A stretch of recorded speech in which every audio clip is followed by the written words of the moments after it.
Hey guys, welcome to the, inaugural episode of Viewer Questions. And this is going to be me answering a couple of questions from the comment section of my channel update video about hitting 1,000 subscribers. If I don't get to your if I don't get to your comment in this video, don't worry. I'm only going to answer a few at a time, but I am keeping track of them in a text document so I can keep track of who I haven't gotten to yet. So if you asked a question, I'm sure I'll get to it later. But anyway, I'll be answering questions from Aaron Hull and Pitohui because they're related to each other, and there's almost like a sense of urgency to answer this question because I don't want someone to make a mistake. First of all, Pitohui asked, how do you earn money? You've mentioned not having a job, but I assumed you meant not having a job that's relevant to your career/degree. I basically don't earn money and don't have a job, basically. And that's relevant to Aaron Holt's question, which is this how you make your income, Keith? I work a full-time job, but I'm thinking of trying to make a Let's Play channel to make some money on the side as well. To which I would say, oh dear God, no, do not do that for that reason. But I'll get back to that in a moment. But as far as my life situation goes, I am a recently graduated geology major. So I have a bachelor's. I have a bachelor of science. Blah blah blah blah blah blah. Not in public speaking. That's for sure. I have a bachelor of science in geology from a state university, or state college. I guess they're called state colleges because if you say university, you're inferring that you went to one of those places that costs you like tens of thousands of dollars per semester or something. I don't know. I did not go to UC. I went to a state college. But anyway, 4-year degree in geology of science and things and stuff.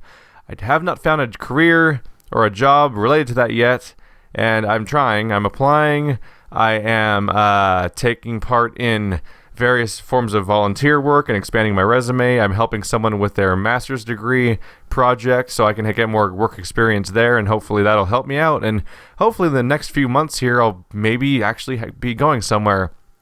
But as of right now, what little money I do make is made at my father's business because he runs the local upholstery shop, and I've been working there, I guess, part-time since I was like 16, so like roughly a decade now. Actually, I've been working there. I'm there. I just go in to help out. It's hard to even call it a part-time job because I don't work consistently enough. It's just a thing that I go and do a couple times a week to help out, and I make some money. And in many ways, I would say it's almost like a glorified allowance because I still live at home, so I'm just helping my dad at the shop that he runs alone. And I just go out there a few days a week and help out with things, and I get some money for it, and that's frankly where all my dumb video games come from while I'm waiting to get a real job. And on the topic of, do I make my income from Let's Playing? Holy fuck, no I don't. Not even a little. Just for those of you that haven't noticed, actually, on this channel, I don't have any monetization right now, to be honest. I am a verified YouTube partner, in whatever the fuck that means, really, but I do not have any I don't think I have enabled advertisements or commercials playing on any of my videos.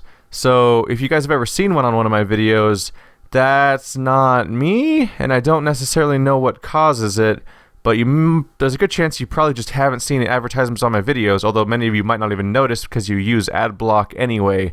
I know that if your content gets matched, be it music or visual content, like if it's a Nintendo video game, sometimes the person who owns that content kind of takes control from you, and so sometimes that might have ads on it, but I don't see any money from that, even if they do play. But yeah, right now, no advertisements enabled on my channel.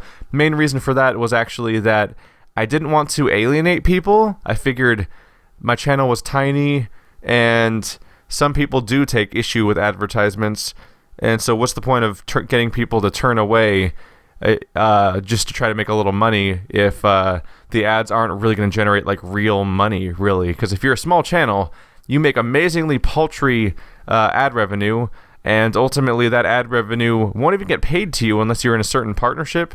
I know that if you get taken on by a network, they take a percentage of your profits altogether, but they also do pay more consistently.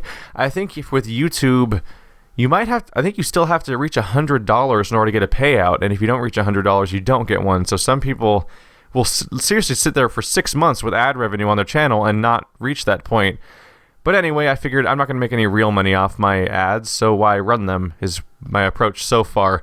I will not hesitate to monetize my channel if it actually gets big enough where that it's worthwhile, but I'm not even close to that. 1,000 subs is virtually nothing, to be honest, and I don't get enough views per day to really get anything great out of it. I am starting to get closer, though, to the point where if I grow a little more, if I had ad revenue, it might be possible to like buy my games at least via the channel, which would be nice. If the channel, it would be nice if my Let's Play channel funded its own games that were on the Let's Play channel. But yeah, I've been doing this for a year, and not only just a year, but like this channel has been around for a year now, almost exactly, just a little over now, but even my channel is sort of unrealistic growth. If you look at any of the people I've collaborated with, and for that you can look at my Gary's Mod playlist, frankly, and see all the different people I've worked with, you'll see that Let's Play channels have a really big turnover rate. A lot of people try it because it has a low entry cost. You basically just need a copy of Fraps and a microphone if you want to do some really quick and dirty PC recordings, but even then, a snowball microphone and a pop filter and a stand. I think the microphone is often on sale for like $60 to $80, and the pop filter is like $15 or less. A microphone stand is like $20 to $30. That's not a big deal. If you really gouge and want to go for being able to record console games, you get like a Hauppauge PVR or something like that.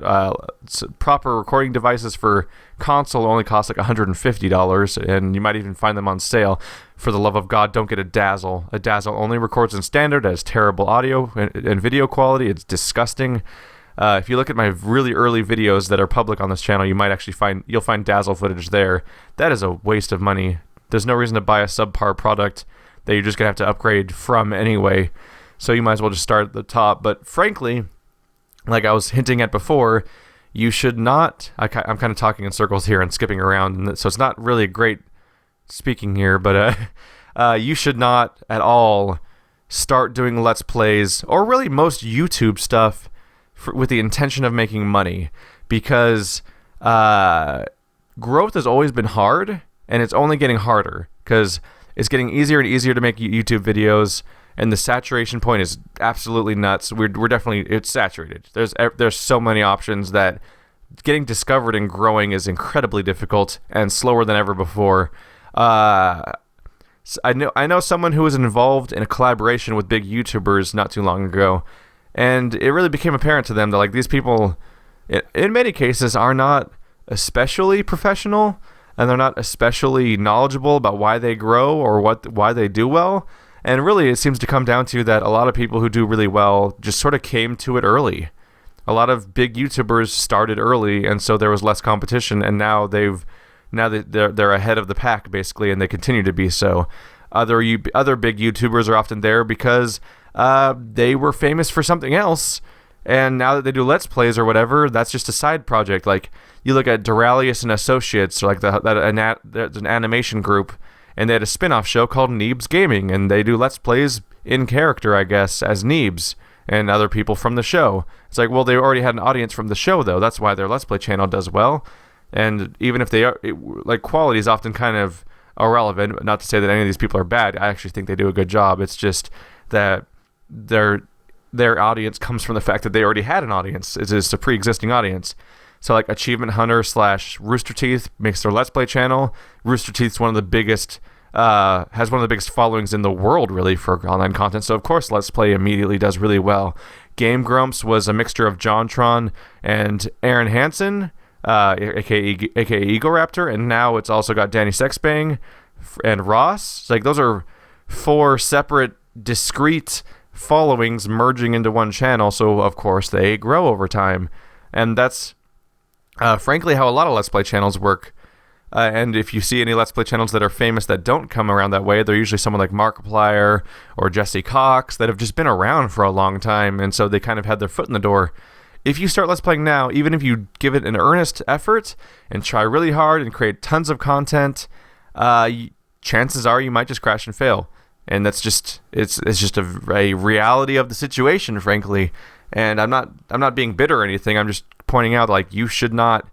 This is not a profit venture. This is not a thing where the odds are in your favor for you making any reasonable amount of money, because chances are you'll go at it for like an entire year, and like many people I know, only get a couple hundred subscribers and a paltry following, and it kind of goes nowhere regardless of how hard you try. And that's just what happens. I've had a handful of lucky breaks. I got a big growth spike from Dark Souls 2 because I happened to have Cleric in my titles, and then people looked up Cleric videos of Dark Souls 2, and I was really lucky in the search ranking there. Similar thing happened with Dark Souls 2's last DLC, where it was momentarily leaked onto Steam, somewhat on accident, and only a handful of people had access to it, so I got to make advanced videos just by happenstance, and those did well. And various things throughout my channel have just been like, I get lucky here and there. I make a handful of Shadow Tower videos and then kind of stop, and then Vati Vidya makes a video being like, oh my god, what if Project Beast is actually a Shadow Tower sequel for the PS4? That'd be crazy. And then everyone looks up Shadow Tower and sees my videos, because they're the only, like, properly produced sort of like thumbnail included Shadow Tower videos that might be on all of YouTube, just by random happenstance, because I just happened to put in a game that was I just looked up old From Software games, was like, Shadow Tower, that looks interesting. And I actually wasn't, to be honest, I wasn't really that super into the game when I played it, but I just happened to have the videos up, so that got me some more channel growth. It's random.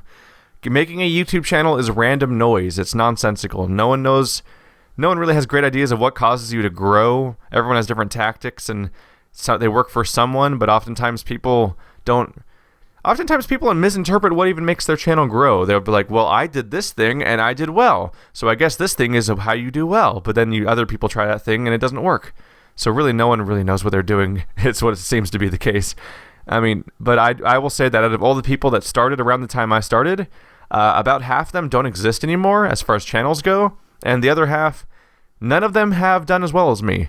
Wanderbot has been doing about 70% as well as me. We both started about the same time, and he's got like 700 and something subs. I have about 1,100 subs, so like he's on path to sort of keep up. Everyone else, they have like 80 subscribers or 170 subscribers and stuff like that, and they're just sort of losing incentive to keep going, and they're dying off. Like their channels are just sort of stopping, or the ones that are or there's a few that are still just hanging in there, but there's not a lot going on, and that's unfortunate, because some of them know what they're doing, some of them don't know what they're doing, but there's no control over progress. So frankly, you guys have seen how much work I put into this channel. You've seen how long the videos are and how many there are, and I make the thumbnails, and I don't just spam. Like, in many cases, like, I'm not just spamming anything I happen to record. Like, I actually, if you look at Souls games and Grimrock and most of the videos, really, I edit them. Like, I actually pay attention to, like, this is stuff that should go in the video, and this is stuff that I should probably cut out because it's stuff that no one needs to watch, like backtracking or repeated running through areas because I died against a boss and stuff like that. Like, I compress audio, and I try to balance it. So, like, here's the even level that my commentary's at, and here's the even level that my video's at. Like, I actually put work into this shit, and even I don't have crazy progress. But as you can imagine, it's a lot of work to put into things, and it's way too much work if you're doing it for money. It is way too much work for the return. Because if I were to monetize my videos right now, I would not make any substantial quantity of money. And it would be reasonable to say that an entire month of monetized videos on my channel would probably only make about as much money as you would get from a single shift of like one day at a minimum wage job. So just get a minimum wage job. I'm sorry to say this, because I know it's a fun little fantasy project to be like, I'm gonna go work, I'm gonna make video game money. That'd be great. But Aaron Hull, if you want to make side money, the safest bet is just to get a weekend job. Even a part-time one where you work Saturdays and Sundays at a Target or something. Like that's really the way to go. Or to like that will make you more money, and it'll make you much more money right away, and in the long run than Let's Playing will, unless you happen to hit it big. But even hitting it big is a massive time investment, and a lot of raw luck where the odds are massively in your favor. It's kind of like winning the internet lottery, and frankly, you won't win it because no one wins the lottery except that one person that's basically a fictional character somewhere in the country that you don't know. That's how YouTube community works, kind of. It's just luck of the draw. I mean, to give perspective, the Sad Games, my other channel that I run with my friend Andrew locally, has been around for years. We do monetize our videos, and between the two of us, yeah, we could probably buy, if we pool all the money for the month, we could probably buy like a new AAA game each month. That's about it. But we've been at it for 4 years, and we have a subscriber count of like 4,200 people. Like that's so much work. And meanwhile, we have like an audio mixer and 2 microphones and a Hauppauge and like all these things. Is like, there's actually a like cost of entry here. So frankly, trying to Let's Play, most people make negative money. You actually end up putting more into it than you get out, even if you try to make money off of it. And that's crazy. In the long run, yeah, if I grow, I could do streams where people donate. I could do monetized videos. I could do a Patreon if I'm crazy enough to do that kind of stuff. But that's only if I think I'm just going to go somewhere. I'm not going to make a Patreon account and create incentives for people to donate if it's going to be like for 3 people. Like, what am I going to do? Like, do a secret Patreon only Let's Play just for the 4 people that are paying that much? Because that's the reality of the situation. It's just not. It's not going to happen. Not for now. That's really about it. Yeah, it's just Let's Plays are things that you can do. You can try it for fun, but just be ready for the fact that you're going to have to invest money into it, and it might not be as much fun as you think it is, and it might not be for you, and then you're just sort of out that much money unless you happen to find other functions for that money you spent on it, and that's a bummer. And yeah, that's it. That's really it. Let's Playing is not a profit deal, and the people that make you think it is are the people who got struck by lightning. I think I heard a figure from someone saying that if you get 50,000 subscribers, that might be comparable to a minimum wage job. But that's 50,000 subscribers. That's getting shot by lightning for sure. That's significant growth that a lot of people put a lot of work into their channel into and don't get. And the people who do get that many subs often seem to get there on accident and don't even know how it happened. And what else do we have? And Pitohui, as a second part of their question, asked what my favorite bird is. Favorite bird? Food birds don't count unless you also like their non-food qualities. To be honest, don't care about birds. I don't really care at all about birds, to be honest. They're like most animals I don't really care about, to be honest, though. I like dogs. Dogs are awesome because they love you, and they're amazing, and they're smart. Like, scientific research keeps leading to us to believing that they're actually continually smarter than we ever thought they were before, which is a crazy concept to think. It's that and then if we think about stuff like, wow, pigs are smarter than dogs, or like a lot of farm animals are smarter than dogs. So how smart are those things if dogs are this smart is the crazy thing. But I think birds are just kind of irritating. They're loud. They're messy. I don't think that they should be pets, really, because I don't think they're a good pet. Like, you just jam them in a cage, or like they don't do any tricks, and they don't really, I don't think they get along with people generally that well in a lot of cases, and they're terrible to have. Like, if you have guests, none of your guests are happy that you have a bird in the house. Your bird is irritating and it smells bad. It's like when you go to someone's apartment and there's like 7 cats in the apartment. It's like, why do you have cats in this apartment? You live in an apartment. Stop it. There's only one room. And it always smells like poopy because there's poop, and they just poop in a tray right over there. I don't like apartment pets, but dogs are awesome. If I were to pick a favorite bird, as a kid, I always said that my favorite bird was a red-tailed hawk, because as a kid, you have to have a favorite everything. There's this weird pressure, like you have a favorite color, and a favorite video game, and a favorite movie, and a favorite t-shirt, and a favorite bird, and a favorite type of dog, and a favorite type of animal, and what's your favorite dinosaur, and stuff like that. As a kid, I read the Animorphs books. And so there's a character who in like the very first book gets trapped because like that's the children's series where they can transform into animals because of alien technology, I guess. and one of them gets trapped as a bird because they stay in bird form too long and they can't switch back out anymore. Or I think they get the ability to shapeshift again, but their default form is now bird instead of human, so that sucks. And he was a red-tailed hawk. And I'm like, red-tailed hawk? That seems like a cool animal. And I live in California, or I guess really the United States, where red-tailed hawk is just, that animal's just all over the place. So you just kind of see it and you're like, that's a really cool-looking bird, I guess. I don't want to touch it, though. I don't want to touch birds, because birds always seem like they're going to hurt you. So, favorite bird? I guess red-tailed hawk.